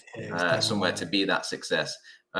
Jota last season was sort of really shifted my opinion on him, which is a shame, because I've always been like, look, if Jota's fit, play him, there's goals. Last season just changed that for me now, and look, it might just be one bad season, but I just think we're at a point where we're like, we need to get that striker in, and we need the guy for the future now. Yeah, I'll get to this one and then we'll wrap up with the questions. So question, going to lose Salah in the AFCON and he'll miss Spurs, Wolves and another match. Who would you play on that side, Diaz, or you just play Frimpong? Why not shift Diaz over there? Yeah, we said the same time last season. It didn't happen. So, but when we did, now remember when we did, because I remember we had the conversation, all of us. It was like, nah, Diaz can't go there. It's like, nah, trust he can go there. Play him there, and we smoked up Arsenal. And did Cody play on the left hand side? Yeah, Cody. And the team looked so fluid. Do you remember that period? And it was just like, okay, so you man can ball out like this then. Yeah. Okay. Because we look, as we've spoken about this enough times, we accept the fact that Liverpool aren't as balanced and as fluid with Salah, but we accept it because of everything that he brings, right? But that's where we get so excited about the likes of someone Florian Wirtz comes in, because it's the halfway house where we're going to be totally fluid until Salah leaves. But we need the goals and the assists, so we're keeping it. But we are taking a step forward with a 10 that is fluid. So that's why we're so excited about this profile of player coming in Florian Wirtz. It is because of that fluidity, dynamism, and everything we've spoken about. When Salah does eventually move on, you're going to lose the goals and assists naturally, because he is one of the Premier League greats. But we've seen it. We might become a more fluid, balanced side. And whether or not that results in us being a better overall team, we'll just have to wait and see. But if for those few games during AFCON, we pop Diaz over there, I'm not worried. There's enough quality for us to score goals. And actually, I think the football could possibly improve. And, it would be more enjoyable to watch. And I think we'll probably won't score 2 or 3 goals. We might just get by with the 1, but Yeah, Good, that's just good score. yeah, we seen it when he went to AFCON last time. I think Elliot played out on the right, and there was this Elliot Szoboszlai link up where we were just like, "Oh, this is cold." I mean, we didn't score, but it was so good to watch. All right. You know what? I was gonna give you a timer, but actually I won't now because the questions are started. They're longer questions, so we'll just go through them. So there's a few. There's Harry Potter ones, there's Liverpool ones, and there's some pro clubs ones. I didn't make it, by the way. I just got obviously the sources to make it for me. So it's like work. I won't do a timer, but I think the Liverpool ones are pretty easy to be fair. They're just questions, and you got A or B. You ready? Yeah, go on. I'm ready. This one's so easy. Who wears the number 11 shirt for Liverpool, Diaz or Salah? Salah. Who managed Liverpool before Jurgen Klopp, Brendan Rodgers or Roy Hodgson? Brendan Rodgers. Which team did we beat 4-0 in the famous 2019 Champions League comeback? Real Madrid or Barca? Barca. Who scored the winning penalty in the 2022 FA Cup final for Liverpool? James Milner or Kostas Tsimikas? 2020. Ooh. Was it Kostas? Which one are you picking, bro? 2022 final. The clinch it. To win it. Yeah, to win it. I think it was Tsimikas. It was Tsimikas indeed, man. Liverpool anthem is "You Never Walk Alone" or "Forever Red." Never walk alone. You'll never walk alone. Which... Forever Red. You know when you saw that? Which club did Virgil van Dijk join Liverpool from? Southampton or Celtic? Southampton. Which one of these are Liverpool Academy graduate? Curtis Jones or Andy Robinson? Easy. Curtis Jones. Okay. Which house is Harry Potter from? Gryffindor or Slytherin? Why are you miming the right? Gryffindor. You're ridiculous. Look at you trying to... Who killed Dumbledore? Voldemort or Snape? Who killed Dumbledore? Why is this coming out? Wait, read the question again. Who kills Dumbledore? Voldemort or Snape? Snape does. It's up in the tower. What's the name of the fourth Harry Potter movie? Goblet of Fire or the Order of the Phoenix? Yeah, fourth. Philosopher's Stone, Chamber of Secrets. What were the options? Goblet of Fire, Order of the Phoenix. I think it's Goblet. It's Goblet of Fire. Yeah, it's the four houses. The answer. Yeah, it's Goblet of Fire because it's the houses competitions one, isn't it? I'm sure it is. Who's not a part of the Golden Trio? Neville Longbottom or Hermione Granger? Neville Longbottom. Yeah. What creature does Harry free in the Chamber of Secrets? The Hippogriff or the Basilisk? The Basilisk. Yeah, the snake. Which one of these is a Horcrux, Tom Riddle's diary, or the Invisible Cloak? Tom Riddle's diary. Why do I feel like the Invisible Cloak is one of them as well? No, it was just used, innit? It was just one of those things. That's what I thought about for a second, but yeah, I didn't think it had any part other than just being used, did it? Who wins the Triwizard tournament? Harry Potter or Cedric Diggory? Triwizard tournament. No, Cedric's the one that dies, isn't it? Well, who wins it?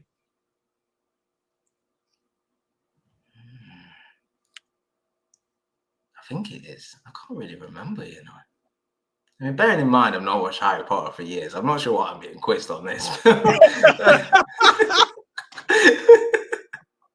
God, big up the Dusty. You know, because people are thinking this might be my specialist subject. You could have asked me anything. Construction, business, whatever you want. I was going to do that. I actually was going to do that, you know. And I was like, nah.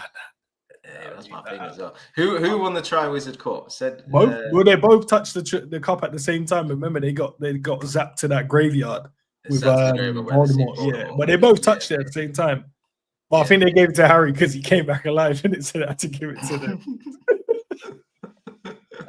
All right, these last 5 are a bit of fun as well. So these ones are around pro clubs, right? Who's known for banging in long range screamers, Savage or Ends? It ain't you, bro. Sav's got more. Yeah, Sav's got more of the long ranges. To be yeah, fair, of course, some mad ones. Yeah. Who's likely to rage quit when he can see the dodgy goals? Zabiri or Savage? I swear to God, I thought they were gonna ask me or you. I thought as soon as I heard the word rage, I was like, oh, it's A ends or B Cav. It's not those two. You gotta pick one. Duji's really good. Likely to rage quit. Yeah. Probably out the two, Sav is probably most likely to rage quit. Yeah, because I can. Do you know how I can see it happening? Say, for instance, right, I've missed the chance. You've done some mad skill and lost the ball, and we've had like 2 chances to go and win the game, and then we've gone, and he's done all the legwork for us. Like he's literally back. And that's exactly what I was going to say. Because Sav's always on box the box, isn't he? Yeah. No matter what the position, he always does his bit defensively. So you've got to do yours as well. Yeah, it would be. Yeah, so we mess up, and then we end up losing the game and then he's known that he's the one that's been like keeping us in the game, and we should have just killed them off. Yeah, I can see that happening. And then he'll give us a little, like talking to at the end, like a little bit of, like experienced uncle kind of thing, like all the work up there is great and stuff, boys. Now, I don't want to take the enjoyment away from you and stuff, but obviously there's a side of a game that, if we want to go through the competition, that we're all going to have to do a little bit. And I'm just saying, I'm doing mine. Remember that slide tackle I did in our own box from going down? Yeah, that weren't useless, was it? That was me. And I'm not sure I've ever seen that from you lot. So I'm just saying, like, play the game how you want to play it. But ends don't upset you because you're going to storm off, but still.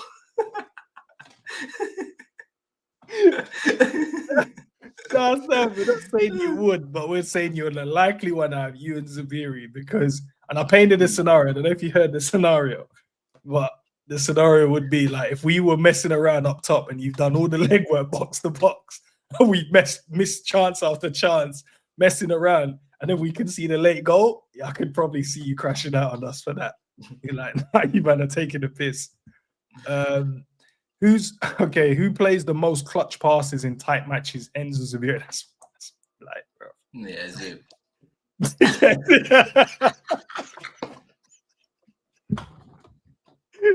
Has he ever played a clutch pass? Yeah, to the opposition. What was that game?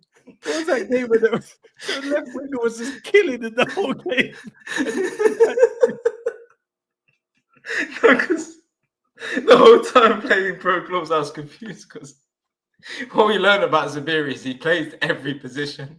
Like 1 week when he was 13, he was like the best goalkeeper you've ever seen. And then he'd just like turn up as a right back. You're like, well, what is it then? And then one time, I swear to God, he went in goal one time. Shit, someone's got to politely tell him. Oh, man. Save nothing to save his life. I said, bro, just get out of goal, man. There's no point. Waste time here, bro. No, because when we were playing in them times, Zabiri was still working on his guy, weren't he? On his pro, trying to get the stats up. So like, he's like getting. There's periods of the game where like he'd just like complete like 5 short passes, and I'd be like, okay, this is decent. Like, there's an improvement. But like you'd get to like the 18-yard box, and I'd be like, oh, we're gonna finish, and then oh shit, it's Zoom. And then I no offense, Zoom, no offense. You guys just not got the shooting. Yeah, he took those excuses like, yeah, it's all right. Just it's like, bro, because in the back of my mind, I'm like, bro, my guy was still he's rated. I've still scored. Oh shit. Okay, who's more likely to miss a one-on-one but score a volley from 30 yards? Enzo Savage. Yeah, it'll be Sav.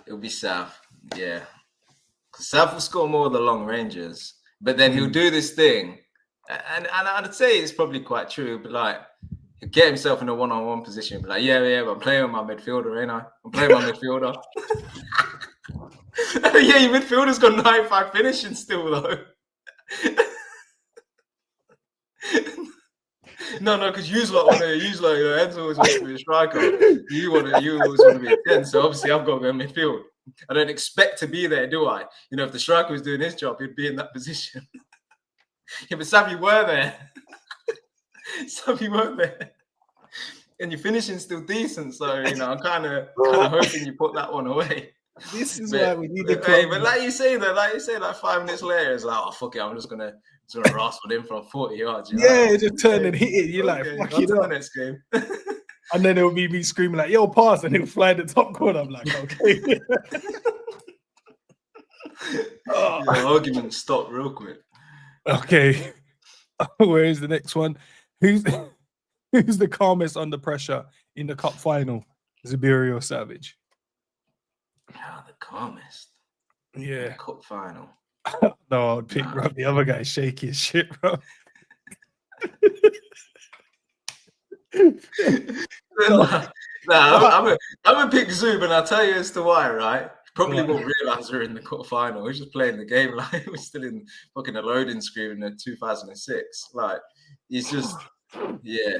Zub's calm, man. Though. Zub's, I mean, and Savage as well, but Zub's calm. Like, he never gets frustrated with his game. Nah, bro. There was one time I remember he got surrounded by like 3 players here, and he just turned on the pitch. I was like, "What are you doing?"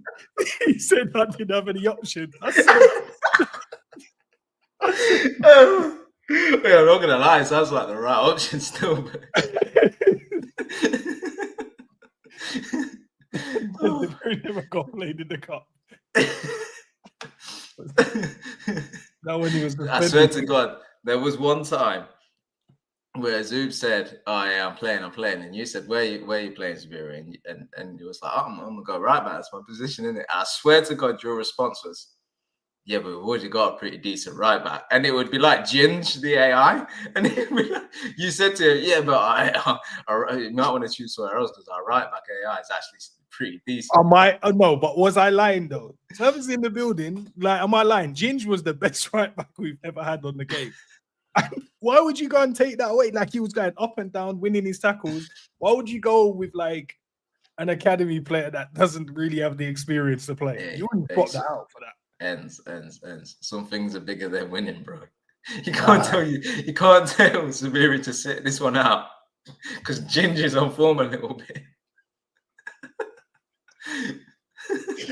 No, just sit on the bench, man. It's all right, bro. You get the next game, innit? Next game. Let us just get the qualification and we've gone up. Let's get qualified to the Division 1 and then you jump back in, bro. Oh shit, man. Yeah. All right, the last one was who always tries skill move. I don't know why your name ain't in this. Do you know what? I'm gonna add your name in there. Who always tries skill moves, even in their own half? Zubiri, Savage, or Cav? No. Look. I know you. I know it's me. Obviously, it's me, right? It's been said, right? But one thing is, I feel like it's greatly appreciated because I'm drawing the opposition in, I'm skilling them, and then I'm progressing up the pitch to give it to you guys, right? And everybody wants to focus on the fact that I've just done like a little roundhouse flick or something in my own box. Like, yeah, I have, and in real football, that's not the right thing to do. But it's FIFA, man. I'm drawing the opposition out, you know, and so our overall game is improving because of it. Your game improved if it ends, you know it did. So, hey, look, it's me, but I'm a back my reasoning for doing it. I feel like we're a better side with it. But there's moments when like the ball can move. Like, do you not believe the ball can move quicker than you doing a skill move and walking the ball up? Yeah, but like we want to play like nice football as well. Like you was talking about, you know, streaming it and stuff. Ain't nobody going to be watching if we ain't doing skills and scoring nice goals and stuff. We're just passing out from the back. We're gonna be boring as shit. So I'm gonna just throw a little skill in there. No, and also I'm doing this when we're like 3-0 up as well. You know what? I take my task seriously when it's 0-0. No. There was games when it was like 0-0, and then there was games like it was 1-0, and he was just like, oh fuck it. He's like, no, just carry on doing what we're doing. Wait, Wait, the fucking attitude in any moment of life Bro. is the best, bro. Nah, bro, fuck it, let's just do it. Especially when you're like, this game is evenly poised, we're just about ahead, and then you go like, yo, let me just do FIFA Streets. And we're like, there's Volta for that, bro, if you want to do that. Let me break There the is deadlock. Volta, though. Yeah. Do you Shooting from 30 yards. Yeah, End's not even in the game anymore because he's stormed out. So I'm gonna need to do something here. Let me just do a little bit of a skill. What's the point of putting skills on the game if we can't use them? Yeah, because it's there for like. No, I'm not saying you can't use them, but like the right moments in it. Like the ball can move quicker if you just pass it. Just press the X button. I think if you pulled up the stats, my ball retention is incredibly high. My pass completion is incredibly high. No, it's not. It wasn't. Yours was one. No, actually, no, Zabiri's was the lowest. I swear his one was like 50%. From right back. It was bad, no. Because one day I was looking at the list here and I was like, why is he so low, bro? He's got the simpler passes, bro. They're like side to side and backwards. And that's how he plays the game as well, Like, we're not talking about a marauding right back. We're not talking about Trent here. Frimpong. Talking about Wan-Bissaka. Just simple. Just stay back. Nah, you're a dickhead because he had the same hairstyle as well. I know, that's what I'm saying.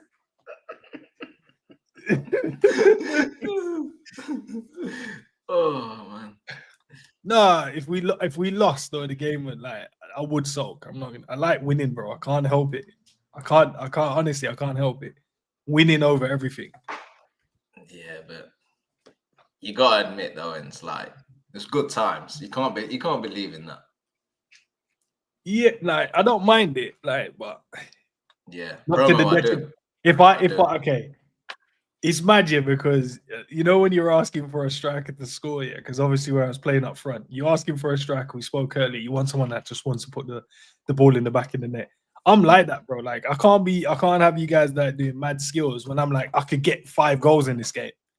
Like that's my mentality. I just want to just keep scoring. No, I do hear that, right? But when you play in the midfield position, it's boring as shit. It's boring because you're just passing around at the back with the AI, no skill inside. We're just moving. We're drawing the team out, and then I do progress it. Yeah, well, it's not. I mean, this is FIFA, bro. When you mean drawing the team out, they're just if they're set to default or ultra defensive, that's where they are. You draw them out as soon as you keep moving it. They'll come out, and once you come out, zip it into your feet. And then we go from there. Yeah, and then shout at me because I'm not expecting it because I'm not seeing the ball for 10 minutes. I hate it when I like it when you're up front, right? Because you're a half decent striker, but anywhere else on the pitch, Jesus, Savai Zabiri might as well. Now, can you reassess what you just said, please? Not half decent. I am one of the best strikers there is on pro clubs. I mean, my goal is we've come up against some. Nah, the only one I would say like levels where I watch it was your mate when we played their team. I thought he was really good. Oh yeah. Yeah, he was good up front. Other than that, I ain't seen no one that good, bro. Like they just, you know what I mean?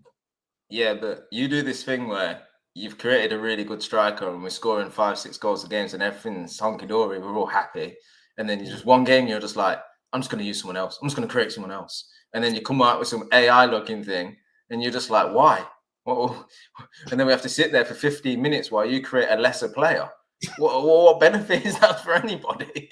We're now not playing, right? We're waiting for you, and you rock up with this ugly ass looking thing that can't even score anymore. So what's the point?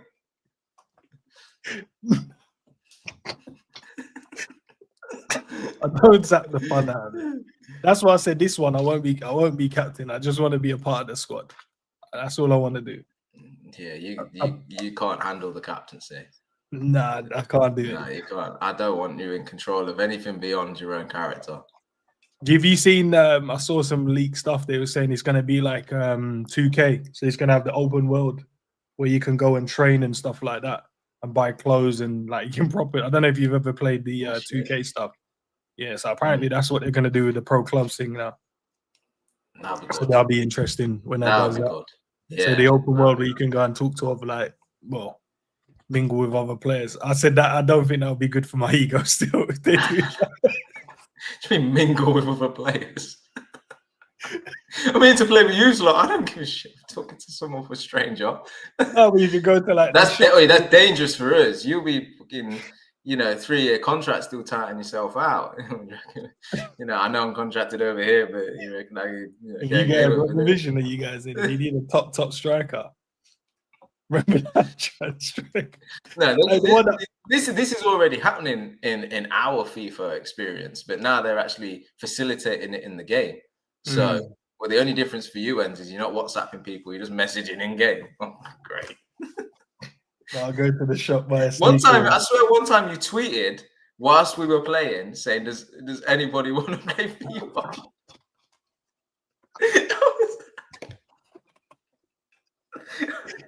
That tweet doesn't exist. I deleted it. Oh, I've never felt so unappreciated in my life. At one point, you were like, "Oh yeah, I'm playing with my other team." All right, who's your other team? I don't know. There's some people I met on X. I was like, wait, what? Was he choosing them over us? No. And then they'd sometimes play for our team and they'll be shit. So I'm like, well, why? I don't understand. Clearly, it's not. Clearly, it's us. Clearly, it's us. Clearly, it's Superior that there's the problem. Nah, you guys are good. It's just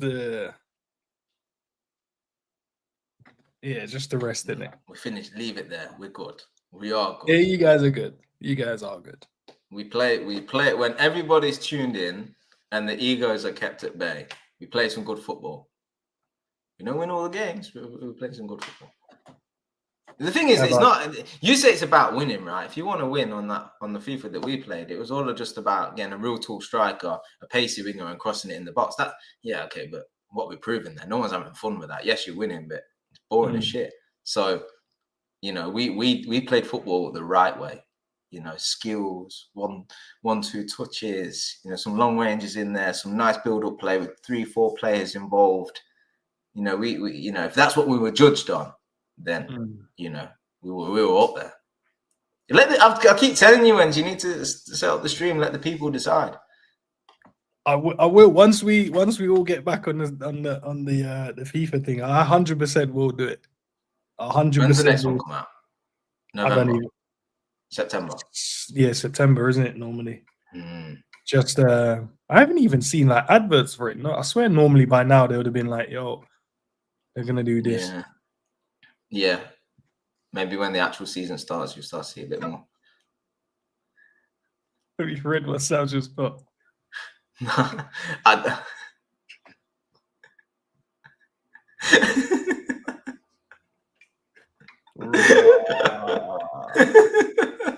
I'm just here for the drinks. Drinks are nice here.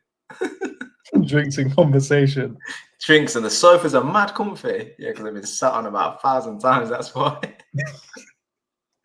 All right, we'll leave it there because I feel like I'm gonna get thrown under the bus. But you guys will see when we do start. You guys are gonna see that I'm not as bad as they're making me out to be. I'm not that bad, honestly. Okay, and the guys will see that you are, and then the channel's gonna dip because people don't want to be associated with that kind of ego. And so I want to be mad for you, not me. I don't have a channel. I just do this for fun. All right, we'll see. I might actually enjoy it. I'm just gonna be the humble guy. Before we go though, who do you think should be the captain? I would nominate Zubiri. You're taking the piss now. Why is Zubiri? Why is he catching strays? The guy come on and did a great show with you this morning, right? Clearly was happy. Enjoyed the Why? Why can't he be captain? Name me the key attributes you need to have as a captain. All right, guys, listen. Be back tomorrow afternoon. Catch you guys then. Gav, love for the love, man. Chat, big up to you. Catch you then.